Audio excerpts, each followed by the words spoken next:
You're tuned into the Fresh Ice Hockey Podcast, brought to you by Zeno Pucks.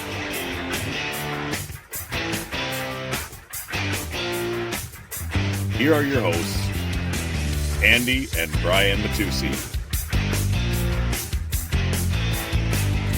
Hi, everybody. Welcome back to the Fresh Ice Hockey Podcast. Andy and Brian here with you. I'm just going to address the elephant in the room right out of the gate.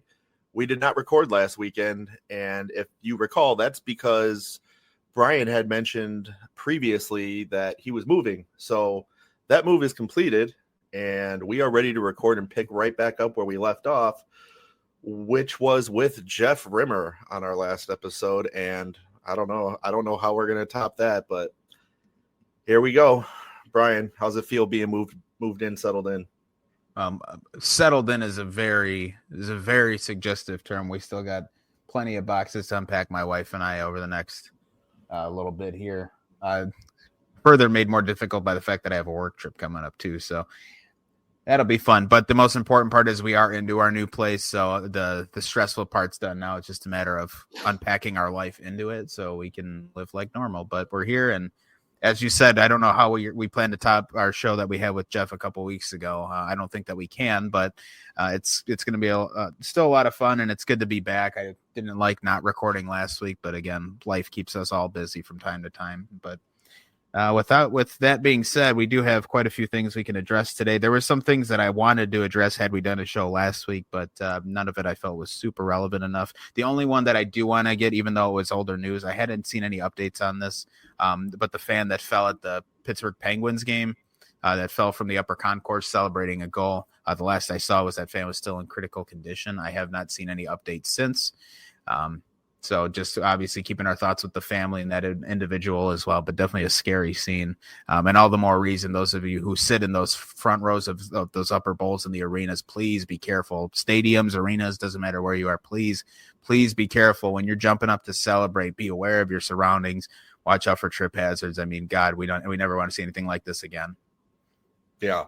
And I don't know the underlying circumstances as to how it happened, other than they jumped up celebrating a goal. But either way, I echo what Brian said. Be aware of your surroundings. Watch what you're doing. Nobody wants to see this happen. Yeah, definitely. All right. Another thing that happened that was a little bit further back, but definitely one we can't miss on is Brad Marchand makes his triumphant return to Boston as a member, not of the Bruins this time, but of course with the Florida Panthers. Gets an all-time outstanding ovation from the Bruins fans. You felt the emotion in that building 100%. Brad Marchand, of course, played parts of, I believe it was 15 seasons with the Bruins. 14 seasons, I believe it was, with the Bruins, and of course won a Stanley Cup in 2011 with them. And well loved by the city of Boston. Obviously, the trade last season was crushing for the fan base. For Brad, of course, it pays off as he wins the Stanley Cup with the Panthers and is continuing to find success with the Panthers organization. But super emotional return. Andrew, you're a fan of, well, you care for both teams, but you're a fan of the Panthers. What was it like watching that live? It was honestly exactly what I expected. From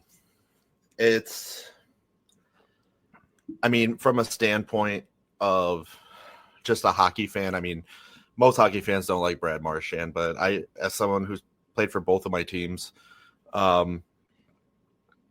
don't know. It was hard not to get choked up watching it, and obviously he couldn't help but get choked up either, or bawl his eyes out, I guess. It was extremely emotional, but it's really cool to see how big of an impact, just one guy can have on an organization, on an entire city, and just to see how, I want to take away the fact of how warm the welcome back was. I mean, even when he got traded to Florida, all the Bruins fans got behind him and said, "Yeah, go get the cup, man. That's what we want for you." So I want to commend the city of Boston and the Boston Bruins fans and the organization supporting Marshy. And again, like I said, it just shows how much one person can mean to an entire organization. And I think Brad Marchand is a textbook definition of that. And I think it's still showing for him in Florida right now too, because he's adored down there. But that was probably one of the best standing ovations I've seen in the game of hockey. So real nice to see.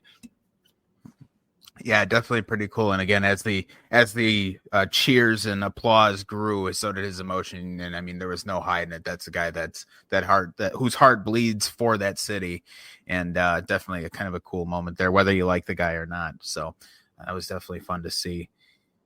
So hey, we're everybody's over 10 games into this season now. We're starting to get a good sample size of what some teams are looking like out of the gate. So I especially since we missed last week's show, I think this is a kind of a golden opportunity for us to talk about the best and the worst teams in the league and kind of talk about some of the surprises we've seen in the infancy of this season. So, and there have been some surprises. There have been plenty of them. So we'll start with the top 5 teams in the league right now, which are Colorado, Winnipeg, New Jersey, Montreal, and Pittsburgh. I think 2 things are surprising about this for me. First of all, the fact that Colorado is in first place despite 6 teams below them having more wins than they do. Colorado 7-1-5. So as we call it in the normal sports world, 7-6. But those OT points stack up and it puts them in first place. Colorado is, for as good as they are, obviously has struggled to close games out in the extra session. And it's something that they're going to have to address moving forward and get better at if they're going to sustain any success this season. Obviously, they're a very talented team, but there's really just being as elite as they are, there's no excuse for not being able to close out, at least 2 or 3 out of those 5 OT losses. I agree. And I just want to touch base on this real quick. I said something to you about it before the show, but I just want everyone else to hear it. The fact that multiple teams below the Avalanche have better records than them and they're still in first place just proves exactly why I hate Gary Bettman's point system. It's stupid. I think standings should be based solely off records, but I'll digress because we can go down a rabbit hole with that and we won't. But I just wanted to say it while we were recording too, because I said it to you earlier. As far as the OT struggles go, it's kind of one of those things, at least from my standpoint, of what do you do here? Because I mean, is it a matter of, the other teams are just getting lucky bounces? Is Colorado really just shit in the bed in overtime? Like what is it coming down to? And this is a dangerous team. Like it's not like they're squeaking, like it's not like they're a bad team. Yeah. I'm just trying to do what they need to do. And obviously not having Mackenzie Blackwood right out of the gate has not been ideal for them. But again, it's still something that needs to be addressed. And I completely agree. The NHL needs to ditch the point system. Just do wins and losses with tiebreakers built into the standings. You don't need to do this goofy points thing.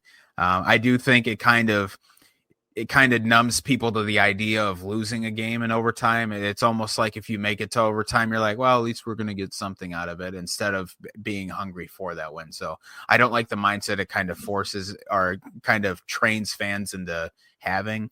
So I think you're 100% right. I'd rather have a win and loss system. And I don't think we'll get it as long as Gary Bettman's in charge, but that may also not be for that much longer. So who knows?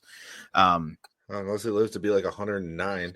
Yeah, well, for all the things he's done great for this league, there are plenty of things that he has not done so well. But That's a different conversation for a different time. Another kind of surprise I wanted to get to is Montreal. I mean, I'll be the first to say it and eat shit for this. I mean, I didn't think they'd be bad this season. I just thought with the amount of talent building around them in the East that they'd have such an uphill battle against more experienced teams. But to this point, they're 9-3 out of the gate. They look incredible. All their lines are going. They're getting pretty solid goaltending. Everything just seems to be working in their manner or in their favor. Sorry. And as we record, they're in the middle of a 3-game winning streak right now. So a very pleasant surprise. Montreal has just been shooting the lights out, and you know how that arena gets going when that team's good. So if these guys keep this up, that's going to be a hard team to play all season long. So that should be an interesting one to keep an eye on. And kind of the same for the Penguins too. I mean, they didn't really change much, and they kind of went into this season with the mindset everyone went into this season with the mindset of the Penguins are be really the only team that's not trying to get better. But here they are; they got the same amount of points as Montreal. They're looking really solid. Both of these clubs are, and I would say they're both pleasant surprises. Although on paper, I guess it kind of makes more sense that Montreal is doing this well. But both of these clubs, I would say, are very pleasant surprises with just how well they're doing. Not only are they playing good, but they're playing extremely well. I got to say, I'm more the Habs aren't as surprising to me. I think the Penguins are what's surprising me more right now. But real quick, before I forget my thought, I just want to say I said this. I don't remember which episode it was this year, but when we were talking about the Canadians, I think it might have been our East preview. I'm telling you, Demidov is going to be one of the. But I'm going to take it a step further. Is going to be one of the best players in the league within a few seasons. I guarantee it. I'm saying it now, and I know everybody thinks I have all these hot takes, but guess what? A lot of times my hot takes come right. I don't think it's a hot take at all, honestly. I think he's that talented. He's fast. He's just an all-around great player, and he's playing for a Montreal team that's thriving right now. I just don't see any other way this goes for him. Yeah. Cole Caulfield needs to be on the Olympic team, by the way. Yeah, on the U.S. Olympic team. I was going to call Cole Caulfield next. Also, real quick, just some breaking news. Yes, in yesterday's Leafs and Flyers game, Chris Tanev took a really nasty, had a really nasty collision with Matvei Mishkov. It wasn't dirty or anything; it was just a bad collision. The Leafs announced that he was discharged from the hospital and he should be able to return to the lineup. So, no serious injury for him. It looks like he'll be okay. So, very relieving to see after he was stretchered off the ice in last night's game. Yeah, that's always good to see. Good to see that he's okay to return. Yeah, stretched off the ice. Yeah. But with Cole Caulfield, look, man, I can't stand the fact that he plays for Montreal because Montreal is one of the teams in the league I just cannot stand. And part of it comes from watching them whoop Boston's ass for so many years, and part of it is just how aggressive their fan base is, which is a good thing as far as your fan base goes. But I can't stand that he plays for Montreal just because of how good he is. And I agree, he needs to be on the Olympic team. This kid is unreal, and I mean he has been since he first set foot in the league.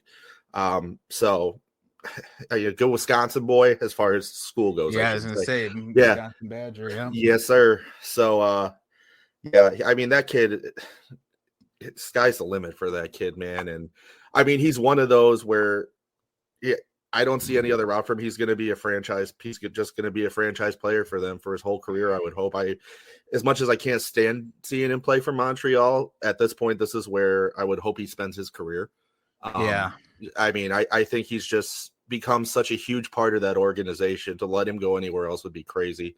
I mean, he's one of the best in my opinion. I love Cole Caulfield. I loved watching him when he was in college, and he's great, man.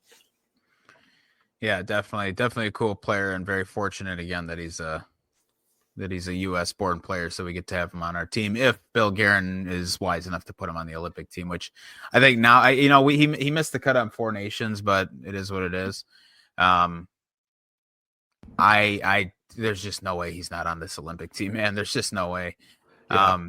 But we'll see what happens going forward. So yeah, definitely again, Montreal and Pittsburgh, both teams pleasantly surprised to see how high up in the standings they are, given what my own thoughts were. Two teams that we kind of expected, the other two we haven't discussed, Winnipeg and New Jersey. I mean, we know the story with Winnipeg by now. We know they're stacked. They're going to dominate the regular season. For them, it's a matter of playing the regular season to get to the playoffs. But this team's so good that barring something catastrophic, I mean, they're going to be right up near the top all season long. They're just as good, if not better, than they were last year. Kyle Connor, by the way, yesterday's game against Pittsburgh, absolute clinic that guy puts on. A beautiful penalty shot goal that he had. That was pretty. But yeah, the Jets are rolling right now, and I don't think anything's going to slow them down. And one prediction I got right thus far was Jersey. They're as good as advertised. They're healthy now. They're getting Markstrom going finally. He just is coming off of a 43 save performance last night, I believe against LA. And so Jersey's starting to get some traction under them now with a healthy roster, and it's kind of exciting to see. Yeah, you hit the nail on the head with Jersey, but on that same note, I don't really think there's too many people that disagreed with that. I think we all know what Jersey's capable of, as they're showing it, obviously. But I think before this, we all knew what they were capable of, and Markstrom's really got this opportunity to be one of the best goaltenders in the league, and I don't even think that's up for debate. I will say, I've never thought Sheldon Keefe was a bad coach per se. I thought he got a bad rap in Toronto, and I think a lot of that had to do with just Toronto as a whole. But that being said, he's kind of, I don't know how to word this proper. There's not really a good way for me to word this. He's kind of soft as a coach. I don't think he's I'm not saying you need to be a hard ass all the time. I think you just need to be a hard ass enough. And I don't think he does that, but he's having success right now in Jersey. And like I said, when he ended up leaving Toronto, I think a change of scenery would be good for him. And it looks like it is. But I also think the team he's coaching is helping significantly in that, because this team also kind of reminds me of the Panthers when they were under Brunette, where they're good enough where they can almost coach themselves too. So I've been very impressed by Jersey, and I really hope they can keep it up throughout the remainder of the season, because I'd really like to see what a healthy Devils team can do come playoff time. Yeah, and I mean, I think it's important to note for Keefe too. I mean, his years with Toronto were his first year's coaching in the NHL as a head coach, especially of an organization that big. But he came into the league and had to coach some really high-end talent players. And so there's going to be growing pains. And while it didn't work out at all during his tenure there, I think they had just the one playoff series win. But I think, again, a fresh look with a new franchise with, equally as elite talent, I would argue, between that top six in Jersey's nuts. Any of those guys, Hughes, Hischier, Brott, any of those guys are just as talented. I would put him up against Matthews, Nylander, Marner when he was there, Tavares. So he's definitely been fortunate enough to coach some really high-end skilled players, but I think having a fresh look and again, new environment has helped him. And I think the one thing Jersey's got a leg up on Toronto with is that Markstrom's an incredible goaltender. And Keefe never really had that in Toronto. They had some pretty solid goaltending from time to time, but they never had anybody who was as elite or capable of being elite like Markstrom is. So I think Keefe now with a healthy roster, I mean, we could really see this guy show his stuff now that he's got the right roster. If these guys stay healthy into the playoffs, now I want to see what this guy can do. He's had plenty of runs that have not been successful, but with a healthy Devils team, I think he might be able to start carving a path to success. Well, I think aside from a healthy, this is an aggressive Devils team too. That's the thing. I mean, these guys are fierce competitors. Yeah, man. And they fly. They're a really good skating team, man. They're really skilled. Just wait till Quinn Hughes goes there. Dude, man, I'm telling. Look, I think it's inevitable at this point that it is eventually going to happen. And I wouldn't go that far, but I did just want to fire up Canucks fans by saying that. Look, man, I'm gonna stand firm on this one. I think it will happen. Will it happen this season? Probably not, but I do think at some point it's going to happen, and rightfully so. Canucks fans and the organization will probably lose their shit, but it is what it is. That's hockey, baby. And real quick before we continue, I just want to take a minute to talk to everybody listening directly. So our Jeff Rimmer episode was the most downloaded episode we've ever have since the inception of this show. And I just want to say to the thousands of you that downloaded and listened to it and took the time to sit down, just listen to our show, from the bottom of my heart. And I know Brian echoes this as well. Thank you. And I can't even put into words how much we appreciate that. It just means the world to us. Again, we were just two random guys that decided to start talking hockey. So the fact that many of you wanted to give us a chance and hear us, I'm more appreciative than I can ever put into words. So thank you from the bottom of my heart for that. Yeah, definitely. It was, first of all, the experience itself was like surreal. It was just really cool to speak with somebody who has been around the game for so long and got to be, the number one name for calling Blue Jackets games. Like it was a really neat experience to be around somebody like that. Just, even when we talked with him a little bit, when we weren't recording, it was just really nice to sit down with somebody who knows the game so well, been around the game so long, and is just as friendly as Jeff was. We couldn't have asked for a better guest to have on. He was just so great. So that was definitely really cool. Yeah. And I'm proud. I've been talking with him since we've been done recording that episode. I've been keeping in contact. He was very insistent to us that we keep in contact with him, and I have been. And he's just an all around great guy. And I'm proud to call him a friend of the show, and I'm looking forward to having him back on once his book comes out. So that was fun. I just wanted to make sure that we address that because. And to our new listeners, welcome. Yeah, seriously, all those of you that are, that was your first episode and you're coming back. One, we appreciate that, and two, welcome. We're excited to have you here, and we're just out here to talk hockey and have a good time. We're not here to divide anybody or anything like that. This is the hockey community, and we love it. We want to keep it that way. Yep. So, all right. I know these teams are not in the top 5, but it is worth mentioning how good of a start Utah is off to. They are playing outstanding. In conjunction with their great play, they've also extended superstar forward Logan Cooley to an 8-year, $10 million per year contract. That's going to age magnificently. Cooley, I watched him play college at Minnesota. This kid's an outstanding hockey player. He's got an unbelievable set of hands, and he's got a really good shot, and he's going to be a problem for the Central Division for years to come. This kid is really good, and his hard work pays off with a $80 million contract. Yeah, dude. Every time I hear these numbers, I'm like, dude, that's just insane money. It's a lot of money. But you see what these kids, these guys do on the ice, and it's like, well, I guess. Well, and I mean, you think about it, hockey players are the lowest paid athletes. So, I mean, these are astronomical numbers, but you look at what guys in like the MLB and the NFL, because this is a football show, what those guys make. I mean, these are they're making pennies compared to what those guys make. So baseball's broken and stupid and doesn't have a salary cap. Guys just get these exorbitant contracts. But like you said, this is a football show anyway. So I mean, we only care about sports with salary caps. No, I'm kidding. Yeah, I agree with you. And I think not to get off topic, but really, I just gotta say the Dodgers are a textbook example of why every sport should have a salary cap. There's no honor in buying a championship. So anyway, and if you can do it, great. But I don't know. To me, it's kind of a Mickey Mouse league.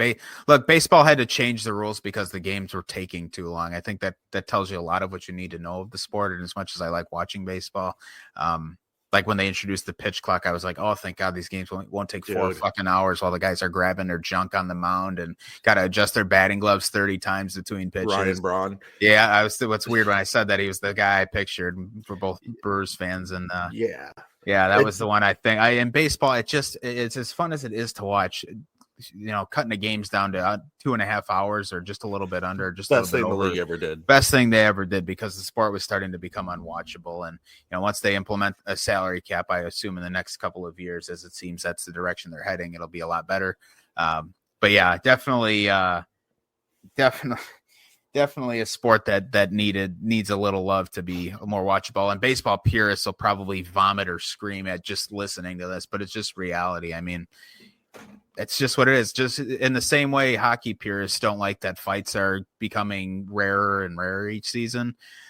It's kind of the same thing. It's a change for the better. Like with hockey, the best example is the hits in the fighting are way down because the speed and skill of the game is so much higher now. The guys are so fast. It's harder and harder to line guys up for hits. The skill's so crazy. You don't want to try and line up a big hit because if you miss, this guy's going to be, gone and on a breakaway in, a split second. So, and again, as a fan of the sport, I'm glad to see that's the direction hockey's trending. And I do like the bruising, the heavy hits and the fighting, but the speed and skill is way more exciting part of the sport.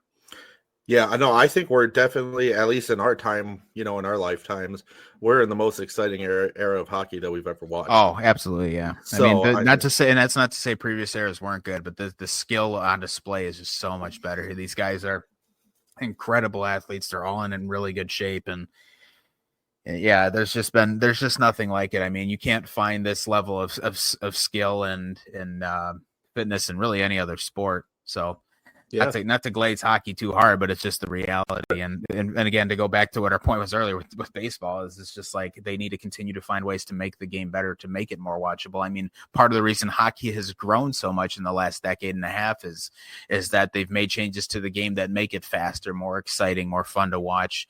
Although I say that, and they still haven't fucking figured out these coaches' challenge reviews, but that's a completely different problem.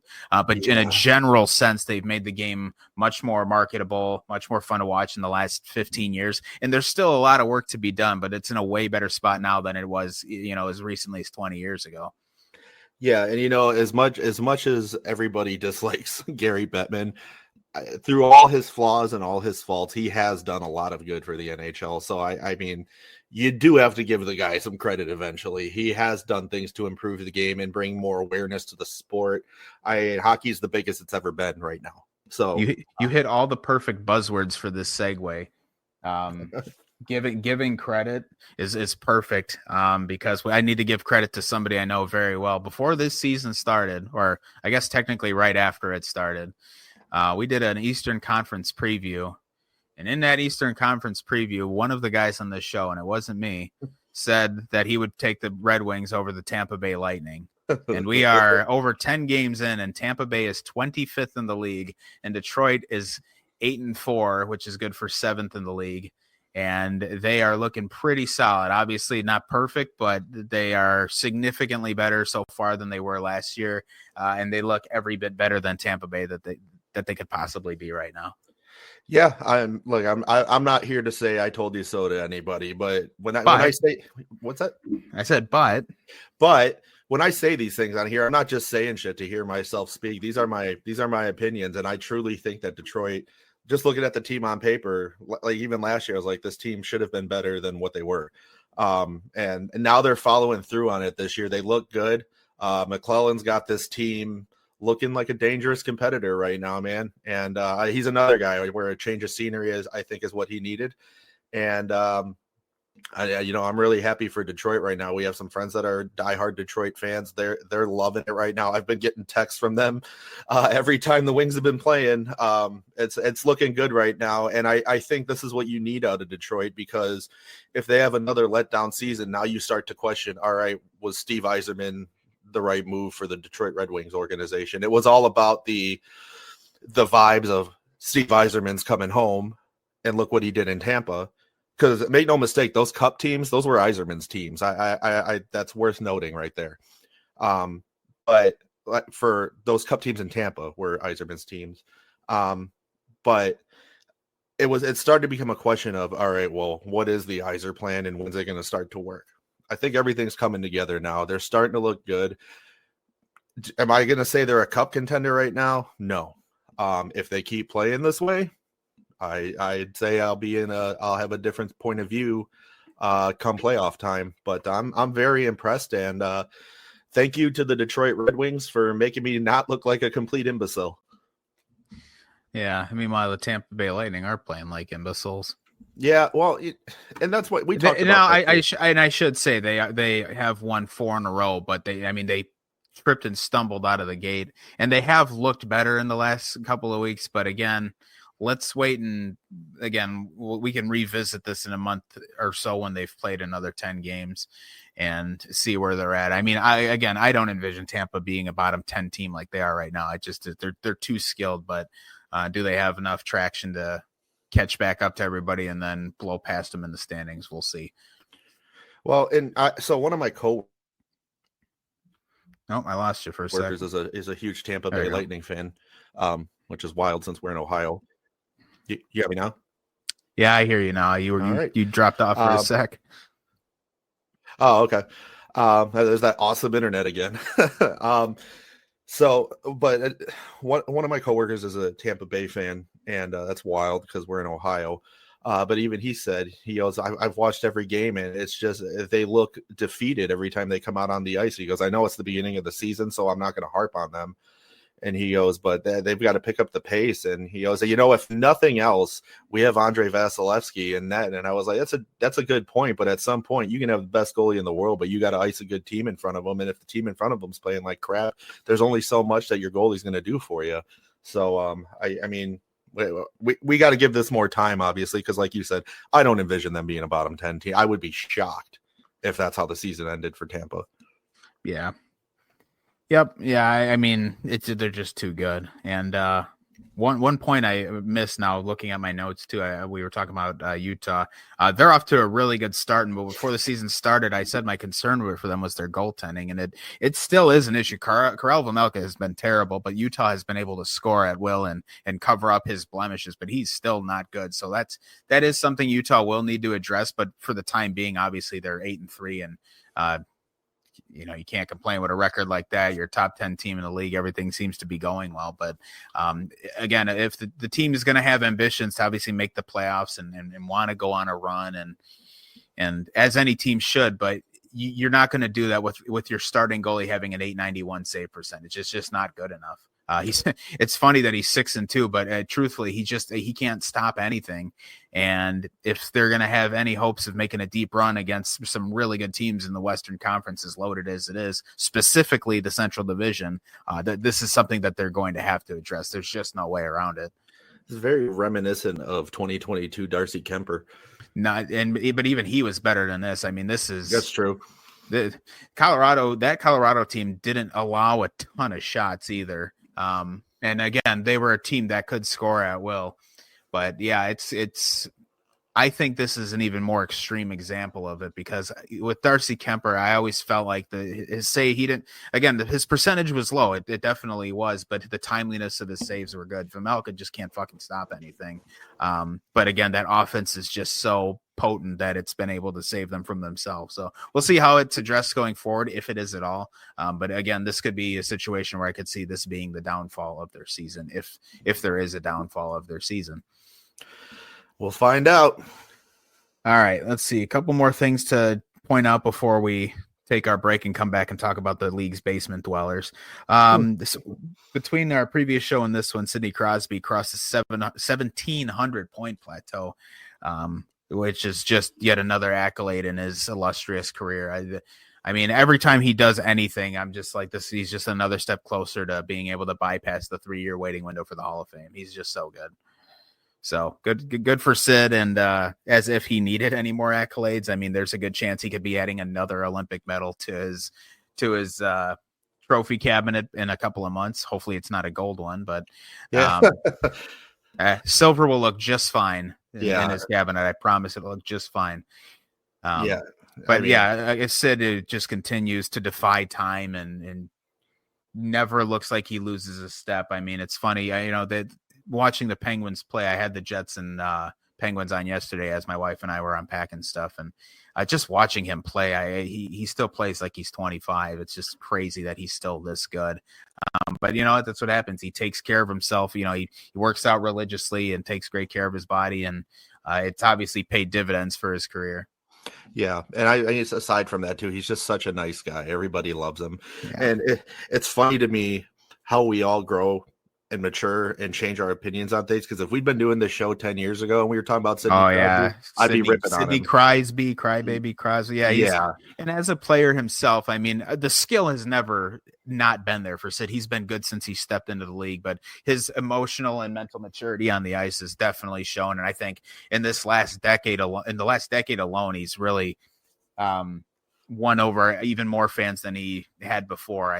He's just such a lovable guy. And again, a guy who loves the game so much that, again, who's in better shape in this league than Sid? You probably maybe 2 or 3 guys, but he's got the skill that none of them do, which makes him such a unicorn. So very cool to see him continue to be a superstar, just no matter how old he is. And we'll see where this Penguin season takes them. Again, we kind of talked like it'd be kind of cool to have like a last dance sort of season with these guys since Malkin's done after this year. And you know what? As much shit as I talked about him, man, Tristan Jarry has actually performed quite well for the Pens to this point this season. So good on him. That's a guy who badly needs it, because that's a fan base who was tired of his shit too. So glad to see him rebounding. And again, because it's going so well for him, it's going well for the Pens, and they have a really good record as a result. Yeah, I know. I agree. And like I said, at this point, since they're doing better than we thought they were going to, this is one of those you kind of just sit back and enjoy watching the run, see where it ends up. Yeah, Tristan Jarry, 923 save percentage right now. I mean, he's just unbelievable. Yeah, so. I mean, and that's what they needed out of him. So obviously it's paying dividends for them. So, I mean, it's just a matter of, will they keep this up? Yeah, I certainly hope they. And honestly, that's going to be the thing that makes or breaks their season. Clearly, they still have the skill within their skating or within their skaters. So, yeah, if they can get saves, that'll make all the difference for them. It's weird. The top 3 in that division right now is New Jersey, Pittsburgh, Columbus, which we'll get to the Jackets later. Yeah. But yeah, just very fascinating to see these standings. The top 3 in the Atlantic is Montreal, Detroit, Ottawa. Everything just looks kind of silly right now, but I'm sure some things will straighten out. Like Seattle's number 3 in the Pacific right now. That's not going to last. Or it may, you never know. Right. But I think LA will pick up the pace a little bit more. I think, Anaheim's been a very pleasant surprise too. At some point this season, we're going to have to talk about them and the growth they're continuing to have, and Leo Carlson shooting the lights out. So that'll be another group we have to talk about some point down the road. Couple contracts real quick, too, that we missed since our last show. Thomas Harley extending with Dallas 8 years, $10.6 million per year. It's just a squeeze under 10.6, but for the purposes of the show, we're not going to split hairs. Harley is coming to his own really in the last year and a half, 2 years, and wow, has he become such a good defender. He was great for Canada at Four Nations. He's been great for the Stars. I've really dogged on the Stars for their lack of defensive depth, which has kind of been the downfall of their last few seasons that haven't gotten them to the Stanley Cup final. But Thomas Harley, along with Miro Heiskanen, has really been a driving force in the defensive core. And again, another guy who gets a big payday as a result of his elite level of play. Yeah, I agree with you. And I mean, Dallas as a whole just looks exactly like we thought they would anyway.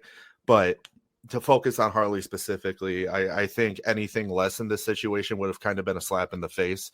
I say he's earned every penny of this, so I'm happy for him. I guess he does play for Dallas, who I don't care for, but nevertheless, I mean, a well-deserved contract. Yeah, everything seems to be clicking right for Dallas now. The only thing they need to change is them damn jerseys, man. Until they go back to the ones with the star-shaped striping on them, I will not rest, because the jerseys they have now are just brutal. The whole uniform's a mess, but yeah, they got to go back to the ones with the star-shaped striping, man. Those are killer. So yeah, I agree. All right, so moving on to another team that had a big contract. Marty Necas extends in Colorado 8 years there as well, $11.5 million per year, which that was met with a lot of ire by some fans who were like, really, Brandon wanted 12 and you lost him over essentially $500,000 because they gave Necas 11.5. So while I agree with that sentiment that if that was really the difference between signing Rantanen and not, that's a pretty hard fumble to bag by Colorado. And for the things that they still have to address to be as good as they can be, they get Necas extended after a little bit of uncertainty of if he was going to stay there or not. He's playing extremely well. So obviously a contract like this is a bargain in the world where the cap's going up. And again, every time I see these deals now, it's starting to hurt more and more seeing what the Kirill deal was for the Wild. But again, the Wild are in a spot where they just had to sign him. They simply could not afford to lose a player as good as he is. So different scenarios for sure. But in this case with Colorado, the Necas deal, that's good. It seems like everybody's happy now and there's no more drama with that. And to me, that hopefully translates to, okay, the on-ice product is going to be even more elevated now because there's no background noise. Everybody's signed. They need to get Blackwood back in net healthy. But this team is as good as anybody. Yeah, I'm right there with you. And, you know, I think part of this, you brought up the Rantanen scenario.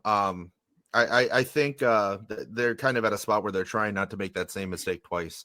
And I think there was also more factors that went into the whole Rantanen situation. I think he was also at a point where he just kind of wanted out, which I'll never understand why. Like I said, we don't know what goes on behind the scenes. But I think this is, you know, evident that they're trying not to make the same mistake twice. And again, this is a steal for them, for lack of a better term. So I think that it would have been stupid for them to pass up on the opportunity to keep him around, especially with the potential that this team has in front of it. I just don't see why you would let a guy leave like this. Yeah, it was definitely a strange situation, but that they had with Rantanen, but it seems like all things will work out for the better now. Again, Rantanen's going to continue to be their boogeyman. That's just a bet that they've made and have to lay in, but by no means, and clearly, I mean, they're first in the standings, albeit with the goofy overtime point, but they're first in the standings for a reason, and they're not going to be an easy out. Even if Rantanen's going to be their boogeyman for probably the rest of his career, it's not like they're going to be a slouchy team. That are just going to be pushovers. They're still insanely elite. They still have Nathan MacKinnon, who's better than anybody on his own team and anybody on Dallas. So, I mean, they have that going for them, but it'll be an interesting, it's going to be a great rivalry these next several years for sure. Unless you have any other thoughts, I think we're probably ready to take a break then. Yeah, I'm ready. All right. Well, yeah, we'll do our break now. We'll hear from our friends at Xenopucks. And when we come back, we're going to talk about the league's basement dwelling bottom 5 teams in the standings. And then we'll do a Blue Jackets corner to wrap the show. This is the Fresh Ice Hockey Podcast. It's hockey season, and you're looking to work on your stick handling or maybe even your shot, but ice time just isn't an option for you right now. Luckily, our buddies over at Xenopucks have got you covered. They've developed an elite off-ice practice puck that, in addition to looking like the real thing, is the same size and weight as a regulation hockey puck to give you that authentic feel on the end of your stick. It works better than other off-ice practice pucks on almost any surface, whether you use it on hardwood, carpet, concrete, or even asphalt. Xenopucks glide like a real puck on ice. So if you're looking to improve your game without setting foot on the ice, head over to www.xenopucks.com and get yourself a puck. Check out their merch selection and be sure to follow them on Instagram at Xenopucks.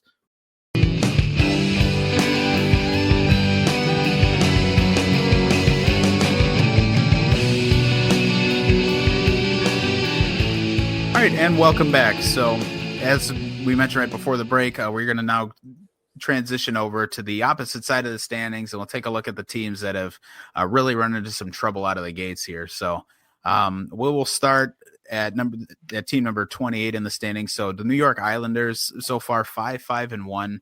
I don't think in this case the Islanders, the standings are indicative of the team as a whole. I know it hasn't been perfect there, but like the play of Schaefer has been such a bright spot for them. It's kind of hard to dwell on anything. We know they're not an elite team or anything like that. I mean, I kind of really leaned into them when we did our conference preview. But his play so far has been good, and it's made them at least watchable. So even though they're in the bottom of the standings, I first of all think it's early enough in the season that if they can find some kind of chemistry here, that they could actually move up a bit in the standings and potentially fight for a playoff spot now that we've seen them play a little bit. But I think either way, this is the things aren't as bad as the standings seem for the Islanders. I'll just put it that way.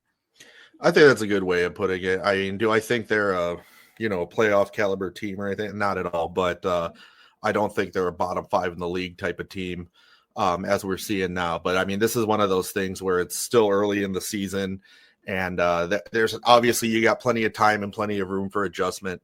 So just little things they need to work on. I think it'll bode a little bit better for them. But I mean, ultimately, this team isn't a team I see making the playoffs. But I don't see them finishing this low in the standings. Yeah. So we'll see how things track for them. But again, especially with, again, such a young player like Schaefer, I mean, he just looks awesome so far. So we'll see how things go for them. But I don't want to beat up on them, especially when I look above them and I see like Vancouver, who's had some struggles, and I see Nashville, who has really, really just kind of imploded. In a team like Buffalo, who's not that great either. I think there are teams around them, even though they have a better record, that are in far worse situations. So this is one I don't want to put too much stock into, because I really just think there are better days ahead, even though the Islanders aren't a great team on paper yet. Yeah, I agree with you. All right. Next on the list is Minnesota, who, as a fan of the team, I cannot believe how piss poorly this team has played to start this season. They are 2-5-3 in their last 10. They won yesterday against Vancouver, but had lost their 5 prior games. They're in the middle. They are actually now at the end of their longest homestand of the season. They have 1 game left in it, and so far they're 1-4 on the homestand. So the Gary Bettman overtime loser point has saved their record from being more embarrassing than it is, but essentially they're 4-9. And outside of blowing the doors off of St. Louis on opening night, they have just been terrible. Their power play is excellent, but they have the worst penalty kill in the league. Percentage wise, it's 60%. It's terrible. Again, they had a perfect night against Vancouver last night, but worst penalty kill in the league. They turn over the puck like crazy at 5-on-5, and it's everybody. It's up and down the lineup, and really it's been an alarmingly high amount from the superstar players like Kirill Kaprizov, Matt Boldy. On defense, Zeev Buium, even though he's a rookie, has made a lot of very reckless plays that have cost them. Brock Faber said himself that he needs to step his game up and needs to be better. And, again, as a fan of the team, I know he can be. But this team is playing into some dangerous territory where it's starting to look like they might be the first team to fire their coach this year. They are just a mess all up and down the ice. Jesper Wallstedt, who is now the team's full-time backup with the big club, has been okay, but again, the team hasn't been playing great in front of him. Gustafsson simply hasn't been good enough. And while Kirill Kaprizov continues to fill out the score sheet, again, his play and his responsible play with the puck has been very lackluster. He's made a lot of reckless turnovers, including one that cost them an overtime loss to San Jose. And so it's bad right now. And the Wild are trending towards, again, a team that's going to fire their coach. So unless they really make a hard turn here and right the ship and, go win 8 out of 10 or whatever in the next little bit here, this is a team that's really going to let this season slip away pretty quickly. Yeah, I mean, especially making that huge Kaprizov signing in the offseason. I mean, just given the team as a whole, there were much higher expectations for this team coming into the season, and they're just not delivering right now. And I at this point, I do believe they are at a spot where the right move is to fire the coach. I'm not always a fan of using the coach as the easy scapegoat, but I think that's actually the problem at this point. Yeah, well, and skill-wise, this team has the players to be a good team. I mean, again, they were in first place at one point last season before everybody started getting injured. I mean, they can win with this group. They can, and they have made some improvements to their game. The last several years have been a terrible team in the faceoff dot. They've made improvements there this year. The play of Marco Rossi has continued to step up, which is good after the deal they signed him to. Joel Eriksson Ek's been getting better in the faceoff dot as well. There have been some bright spots for the team, but this team is simply too good to be this bad. And so as a fan of the team, obviously it's frustrating, but as a hockey fan, it's almost confusing to watch a group that's this skilled and was still really good last year be fourth from last in the entire league. Yeah, no, I'm with you 100%, man. And, I'm sorry that you have to sit through and watch it. No, yeah, a couple of these games I've turned off in the third period because I've been exhausted, and I just gone back and watched the highlights later to see what I quote unquote missed. I don't know if I'd say I'm missing anything, but it's got to be better. As a fan of the team, it's as simple as that. It has to be better, whether it starts with coaching or in the locker room. It's simply not acceptable. And I didn't even talk about David Jiricek's play, which has actually been either really good or really bad. It seems like each game. I can't decide with him. His skating's better too, but I just can't decide with him. But Bouillon, who for all of this hype right now, he really needs to iron out his defensive responsibilities. His playmaking ability is great. I don't question that, but his defensive game's got to step up. So we'll see where the Wild head from here. San Jose is the next one. And again, we know the story with the Sharks. This is an all vibe season. These young stars they have are really starting to explode into some elite top end talent. The record obviously still doesn't indicate that. Askarov is continuing to grow in his role as an NHL starter. But you see the play of guys like Celebrini and Smith, and the future is going to be bright. But until they iron out that back end and Askarov really solidifies his game, there's still going to be growing pains. So the Sharks are kind of, I think, in a situation like the Islanders where the record's not really indicative that there are signs of improvement, but there are signs of improvement here for sure. And it didn't seem like that based on the way the season started either. I mean, what did they start out the season? They lost their first, 6 games or whatever. Yeah. So, I mean, it stunk to start the year, but they're really starting to piece things together and kind of find some chemistry. So I'm glad we're doing this now instead of a week ago, because a week ago they were still in the pits, but the vibes are starting to get better there. Yeah, and we knew they would. We've talked about this. There's hope here for this team. They've got some tools at their disposal. I'm still convinced that this season for them will be a significant improvement compared to last season. And obviously, like you said, rough start to the year, but they're starting to pick up the pace a little bit. The pieces are starting to come together a little bit. So I think that they're moving in the right direction still. And I mean, you can argue every team always somewhat has I don't want to say a rocky start to the season, but you're kind of shaking off the rust a little bit, no matter who you are. So and for a team that struggled last year, to start the season off still struggling wasn't a huge surprise, but I'll be shocked to see if let me rephrase that. If they don't continue on an upward trend, I'll be surprised. I think they have the capability of doing so, and I think anything less than that at this point is a disappointment.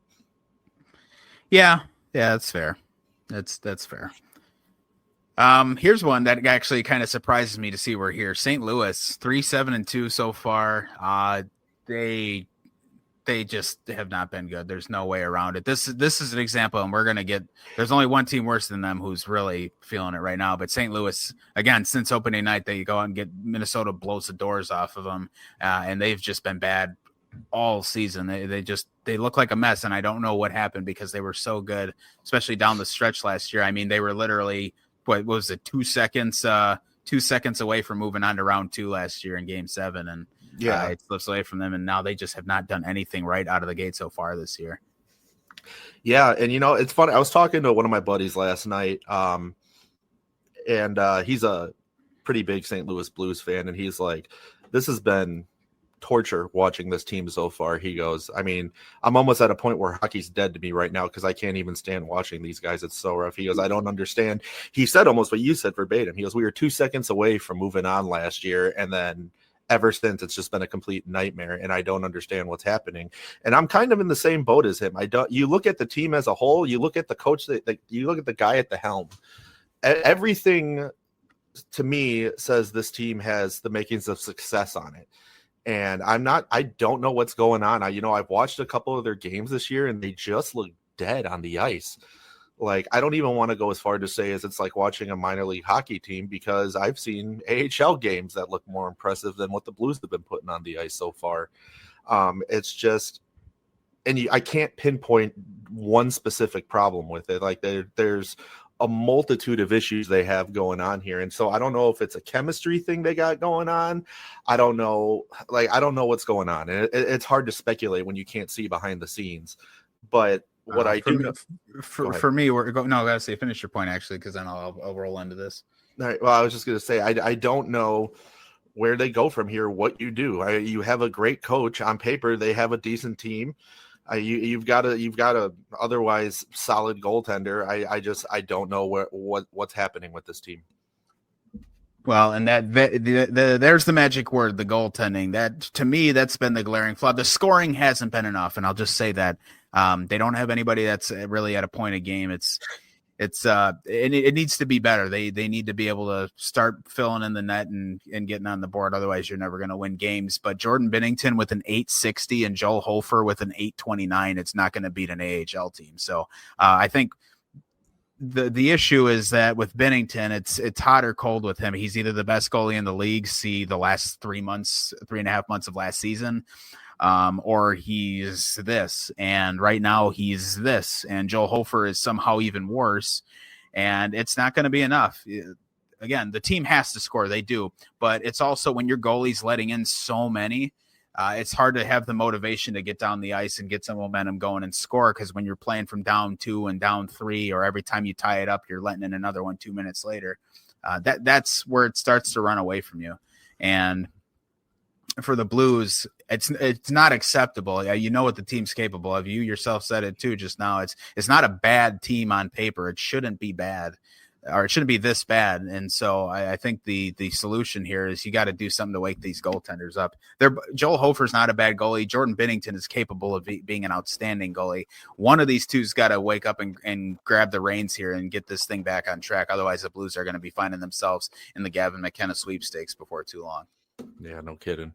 So the only team that is having it worse than the Blues right now, though, is the Calgary Flames. And similar to St. Louis last year with being so close to making round 2, the Flames just missed out on making the playoffs and have opened up this season in just the most catastrophic way possible. They sit 2-9-2, so 2-11 in the standings. Nothing is going right for this team. They have a minus 18 goal differential.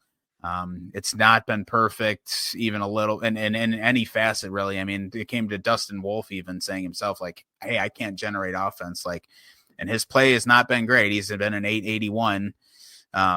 And his play's not been great, but this team can't fucking score. I mean, they just cannot. They can't seem to do anything right. Sharon Govich has been terrible, a guy that you would expect to get a little bit out of. Jonathan Huberdeau hasn't been great.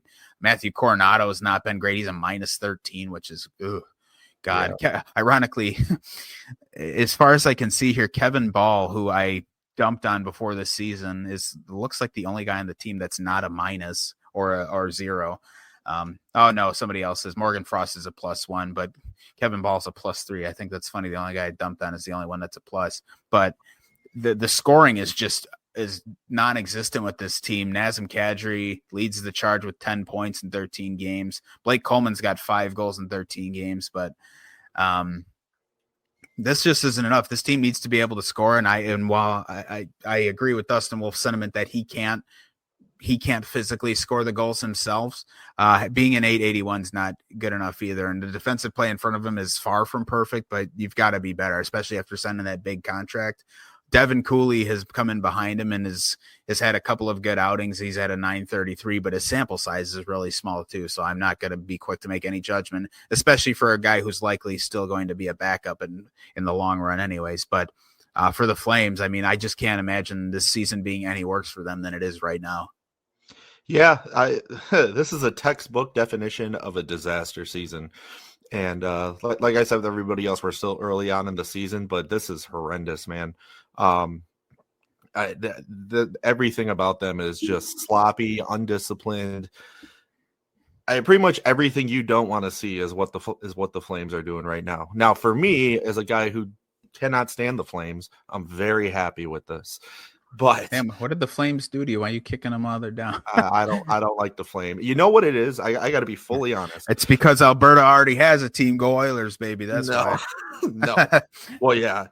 Edmonton is Alberta's team. I don't care what. Yeah. Oh, that's gonna hurt. That is gonna ruffle some feathers. But hey, it's hard to argue against 2-11, right? Yeah. Well, and you know what, man? I don't live in Calgary, and I'm not a fan of either of those teams, but Edmonton's Alberta's team. And hey, I know you love. I say I know you love Edmonton. They've given you 2 cups in a row. It's not. And I'm very grateful for that. Yeah. But no, in all seriousness, what sparked my dislike for the Flames, and it might sound stupid, but it was the Tkachuk and Huberdeau trade. And I know Weegar was involved in that trade. I didn't give a rat's ass about Mackenzie Weegar when he was on Florida. But when that trade happened, one, I was mad because I thought we were getting hosed initially, like many of us did. And the Calgary fans were just aggressive, running their mouths about how they hosed us and our organization's a joke and always will be. And the sky's the limit for the Flames. And here we are. It worked out the best way it possibly could have in Florida's favor. Huberdeau is 1-0 still, and the Flames have done nothing, and now they look like hell. So I think that's just where it's not a hatred, it's just where the dislike of Calgary came into play for me, was that situation. That's understandable. But you know what? Hey, thank you for Matthew Tkachuk. Yeah, I would say, boy, they could sure use a player like Matthew Tkachuk right about now. I can promise that. You guys can keep Huberdeau. This one's on the house. All right. Well, we'll stop dumping on them, but yeah, certainly some teams that have work to do, and plenty that we didn't even talk about this show. At some point, I want to get into the mess that the Preds are, and the well, not the Sabres, because I'm pretty much done with them until until their owner decides to start taking his team seriously. Yeah. There's several teams we still want to talk about yet that we will address at some point. But now, those of you who are new listeners to our show that listen because of the Jeff Rimmer episode, will be happy to know that we, at the end of each show, we do a segment just on the Blue Jackets, since we both live in Ohio and follow the team pretty closely. So I think this is a perfect time to move on to that after we just unloaded a truck full of shit onto the Flames. And yeah, let's go into this Blue Jackets corner now. And wow, for all the bad things we just talked about with those 5 previous teams, it is the polar opposite in Columbus right now. This team is nothing but vibes, 11th overall in the standings, 7-3 in their last 10, winners of 4 in a row. Everything that can be going right for the Jackets right now is Jets a 916 save percentage. Elvis is a 915. They both look really good. Elvis looks a lot more comfortable this season. It's not been perfect, but he looks a lot more comfortable this season. His record is really good. So it seems like he's motivated, and I think Jet being as good as he has been motivation for Elvis to be on his game. And he's actually got the better record too. But the scoring is so surprising right now. Marchenko, 11 points in 11 games. Voronkov, 10 points in 11 games. Zach Werenski, of course, 10 points in 11 games. Charlie Coyle, 9 points in 11 games. I mean, you go down the sheet and similar to what we said last season with the Jackets, the contributions are all over this lineup. Only Jake Christensen and Eric Branson, have yet to register a point, and neither of them has played more than 7 games, so their sample sizes aren't as good. But everybody who's been in the lineup for pretty much all their games is scoring, contributing in some fashion. I think, Kent Johnson is really the only name that sticks out to me where I think he first of all, I know he has more to give, but he needs to give more to this team. He's too good to only have 4 points in 11 games, and being a -5 is not acceptable. But other than that, that's the one blemish on this team's record. Everything else has just been dynamite for the Jackets out of the gate so far. I have 0 complaints. And I think your mic's muted. Oh, no, I lost Andrew. Oh, no. Well, while I wait to rally and get Andrew back into the recording here, one more thing I wanted to say with the Jackets is that as this team continues to grow, and we talked a little bit about this before the season, but as this team continues to grow and develop chemistry, it'll be fascinating to see who steps up and forces themselves into a bigger role. And I think now they brought over Charlie Coyle. They bring over Charlie Coyle from Columbus, and he's been very good for them. And as much as a bright spot as that's been, again, your homegrown names are the ones that are starting to step up. I still want even a little more out of Adam Fantilli too, but as a whole, there's just not a lot to see wrong with this team. I mean, you can't really nitpick one specific thing that's bad. Again, Kent Johnson, Adam Fantilli, there's more to give there. But they're not bad and the team's not bad. It's just everything seems to be going right for this group. So it's fun to watch these young guys who are coming up together really starting to bud. It's so early in this season. Yeah, no, I'm with you. Also, sorry to everybody. I'm sure there's probably been a change in my audio quality. My computer decided to restart while we were in the middle of this. Yeah, it sounds like you're chewing on a mustache when you talk right now. But yeah, I noticed I lost you for a little bit there. Yeah, I'm on my phone right now. And that's just it reminds me of an episode of 32 Thoughts, the podcast with Elliot Friedman. Oh, when he does the car cast. The car cast, yeah. So except I'm not in the car. I'm just doing it from my phone because, man, I don't know what's going on with this computer. So that this is the way we're going to roll. But I agree, man. Columbus is honestly exceeding my expectations right now. They look real good. I will say, last Friday I went to the Jackets Caps game and they got absolutely massacred by the Capitals. But the one bright spot in that game was I got to see Ovi score $8.99. So that was nice. But overall, like you said, Elvis, I'm very impressed with how he's looking, and you brought up a good point in the fact that I think Jet's stellar play has kept Elvis motivated to play well too, and it's showing. I mean, the pieces are all coming together very nicely for this team right now, and they're just going in a really nice direction. I think this is going to be a really good season for Columbus, man. I really do, and I hope that's the case because the fans deserve it too. Yeah. Also, real quick, I want to spotlight Zach Werenski again on the heels of what was an MVP caliber season last year. He's been great this year. He's tied for third most points in the league. Only there's a 4-way tie for second. Hudson, Morrissey, Sanderson, and Adam Fox all have 11 points, and Cale Makar, of course, is ahead of everybody with 18 points, which is hilarious.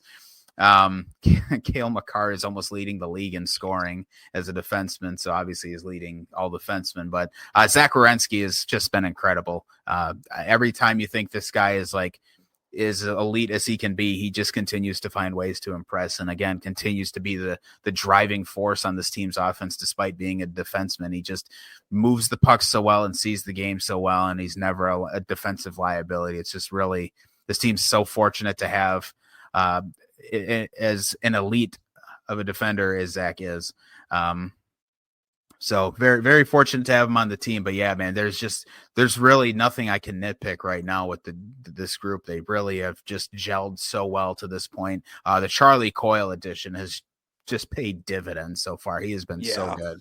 I knew that was going to be a good move. And he's done everything expected of him, and he still has not taken a single penalty. Where, like, I look at a guy like Voronkov, who, as good as he's been on the score sheet, he is 14 PIMs so far, which is a little high. Although I do believe, actually, now that I think of it, I think wasn't he the one that got the misconduct that didn't realize that, because he didn't realize he was supposed to be in the box. Yeah. So maybe I was thinking of somebody else, but yeah, everybody's play has been good so far. So it's hard to pick on one specific thing, but man, it's just been fun to watch. The vibes have been good. And again, Jet's his save percentage is good, but the losses he has, he just, you got to be able to get him goal support, and Elvis the same way, although he's 4-1. They have to continue to get these guys goal support, and they'll do the rest of the work. A 9-15 goalie in this league is going to win you a championship if you can get him 3-4 goals a night.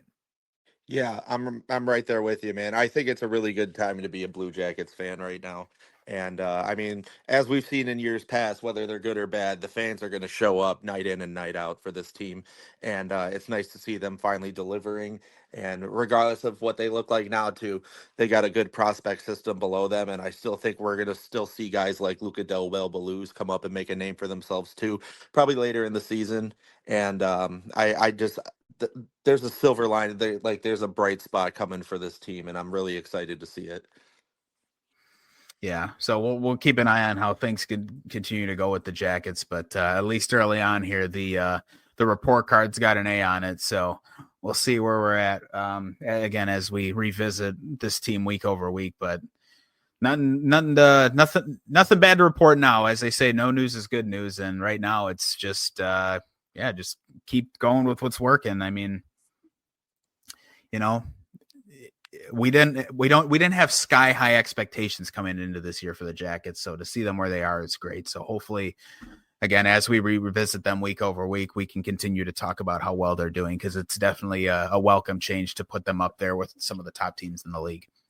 Yeah, no, it is. It's really nice. So, man, dude, it's every week we do this show, man. I'm like, it's such a great way to spend a Sunday, or Sunday morning, just sitting down and shooting the shit about hockey. I love it.